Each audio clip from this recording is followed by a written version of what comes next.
Bonjour à toutes et à tous. Bienvenue dans notre émission spéciale dédiée à un sujet qui préoccupe bon nombre d'entre vous, chers élèves et parents, la préparation à l'examen de langue française pour les élèves de première année du baccalauréat. Nous savons combien cet examen est crucial dans le parcours scolaire, et c'est pourquoi nous avons le plaisir aujourd'hui de recevoir un invité exceptionnel. Il s'agit d'un enseignant de français passionné et expérimenté, reconnu pour sa méthode innovante qui aide les élèves à progresser rapidement, tout en rendant l'apprentissage captivant et interactif. Alors, ensemble, nous allons découvrir ses conseils, ses astuces et les meilleures stratégies pour réussir cet examen et aborder le français avec confiance. Restez avec nous pour une conversation enrichissante qui, nous l'espérons, vous donnera toutes les clés pour réussir. Bienvenue à vous. Bonjour chers élèves. Aujourd'hui, on va voir ensemble un modèle d'examen de français. C'est un modèle à suivre pour tous les examens de première année bac. Que ce soit la boîte à merveilles, Antigone ou bien le dernier jour d'un condamné, pour les 3 œuvres, on a le même processus concernant la succession des questions. Alors ce modèle est bien sûr fondé sur un document officiel. C'est celui qui organise le questionnement relatif aux examens de contrôle continu du cycle secondaire, qualifiant en général et du régional en particulier. Alors premièrement, on a bien sûr une partie qui est consacrée à la contextualisation. Ça veut dire quoi la contextualisation? Ça veut dire que l'élève doit connaître les informations principales concernant l'œuvre, le titre, l'auteur, le courant littéraire, le genre littéraire, l'édition, la date d'écriture, la date de parution, etc.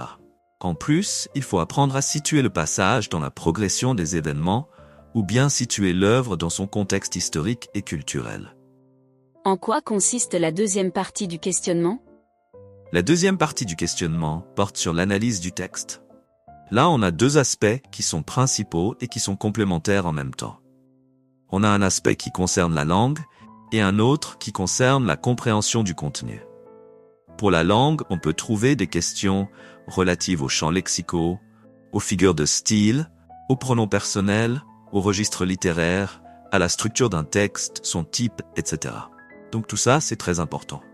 Ces questions diffèrent et varient bien sûr selon le type du texte et le genre de l'œuvre. Finalement, on a un genre de questions qui cible la réaction de l'élève, son point de vue, son jugement de valeur. Bon, ce sont des questions qui font appel à une certaine prise de position chez l'apprenant. On vous demande votre point de vue concernant un thème, un personnage, une idée, et on vous demande de le justifier, bien sûr, en une phrase ou 2. Voilà donc. Comme exemple d'illustration, je vous propose aujourd'hui un extrait du début de l'œuvre, La boîte à merveilles. Alors sans tarder, passons à l'examen proposé. Vous voyez là des questions qui sont proposées selon la méthode ou bien le cadre référentiel que je viens d'expliquer. Alors pour les 2 premières questions, vous êtes appelé, comme on vient de le voir, à présenter des informations concernant l'œuvre, l'auteur et la situation du texte. Et s'agissant de la partie de l'analyse, on va voir ensemble, à partir de la question 3 jusqu'à la question 8, un ensemble de tâches que l'élève est appelé à accomplir. Ces tâches évaluent s'il a bien compris l'extrait, tout simplement, et les procédés stylistiques qui sont employés. Le type du texte, par exemple, pourquoi c'est un texte descriptif, l'emploi de l'imparfait dans la majorité des verbes, les éléments décrits. Ensuite, on a l'idée générale. N'oublions pas que le type d'un texte aide à dégager son idée générale. Il y a aussi une question qui porte sur les champs lexicaux.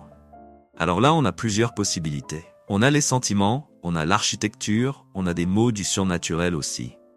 Une autre partie porte sur l'énonciation, l'emploi de la première personne, le narrateur enfant, les marques de sa présence ou de sa subjectivité, autrement dit son intervention dans son récit. Vous avez aussi une partie de mise en situation qui est propre à ce qu'on appelle la situation initiale. Alors là, on peut faire appel à la présentation des personnages, le lieu principal de l'histoire, le temps de l'histoire. L'accent est mis ici sur les personnages principaux, les voisins de Sidi Mohamed, le lieu principal de l'histoire, la maison de la voyante. Une question portant sur les figures de style est prévue dans ce passage. On a beaucoup de comparaisons et quelques périphrases.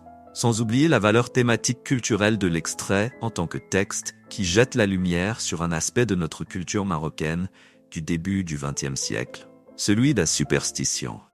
Qu'en est-il des 2 dernières questions? Pour les 2 dernières questions, c'est là où l'élève est appelé à réagir, à prendre position. 2 tâches sont requises. La première porte sur le personnage et comment vous le trouvez. La deuxième porte sur l'univers présenté ou bien décrit dans cet extrait. C'est une question à choix multiples, qui invite l'élève à apprécier le texte et porter un jugement critique justifié sur l'un de ces aspects. Alors là, vous avez bien sûr des exemples ou bien des modèles de réponses qui sont proposés et qui concernent ces 2 questions précisément. On aura bien sûr l'occasion prochainement de voir d'autres examens, d'autres extraits, d'autres situations d'évaluation qui vous aideront à vous familiariser davantage avec ce genre de questionnement.